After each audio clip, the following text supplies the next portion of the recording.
Welcome to Metric Maths Mate is YouTube channel. We're on quadratic inequalities, yeah? The less than or equals to, greater than or equals to, the parabola. So we use parabolas to solve this thing.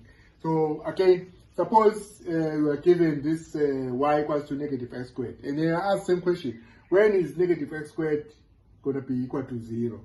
So like this one, I'm doing it for the rest of us who like to divide by -1, yeah? But watch the solution here, how it changes, yeah? So like now, you've got all these values, right? The negative x squared, and then you've got your solution. What I'm going to do is I'm going to divide by negative. So if I divide by negative here, it's no brainer. This one is going to become positive, and the 0 will stay the same. So when is x squared, so now we forget about this graph now, yeah? So let's just take it out. It doesn't exist, we don't draw it. The only graph we draw is the one that is facing upwards.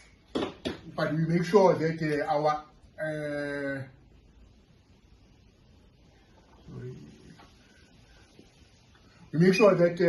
our x, the coefficient of x squared, stays positive. So now we read that one. When is x squared greater than 0? When x is when is x equal to 0? Sorry, x squared equal to 0 when x is equal to 0, right? So yeah. Now, okay, here the next one. When is negative x squared greater than 0? Okay, we've got a solution there. But now, we don't want to try to draw this graph which is facing downward. So what we do is just change it. We divide by 0. Not 0. We divide by -1. Here, we divide by -1. So if you divide by -1, it becomes positive. But with the inequality signs, once you divide or multiply by negative, this sign changes, yeah? So it changes to that, and then this one is changed to positive, yeah? So we don't even have to write positive. Yeah? Now, there's a question now. So answer the question. When is x squared less than 0?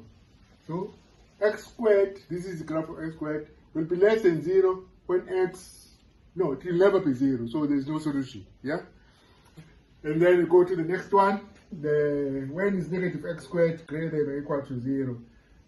Yeah, so we've got the answer there, but now we just need to change this one and so that it becomes a positive. So once you change this one to become a positive, then this inequality sign changes as well, yeah? So it changes to less than or equals to. So ask the question, when is x squared less than or equal to 0?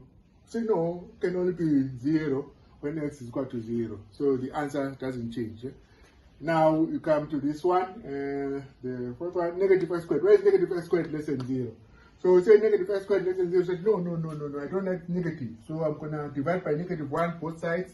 0 divided by negative is always 0. So we divide by -1 here, but the sign must change. Yeah, sign changes. And then go back and read from your graph. We say x squared is greater than 0. X squared is greater than 0 when x is an element of real numbers, but x is not equal to 0, because when x is equal to 0, your x squared will be 0. Yeah? And then the last one, when is x squared less than or equal to 0? Again, you divide by negative both sides, and then it becomes a positive, and then you change the sign there, greater than or equals to. And then you read from your graph, when is x squared greater than or equal to 0? X squared is greater than or equal to 0 when x is an element of real numbers. Hit that like button, and then just revise the 3 videos, yeah?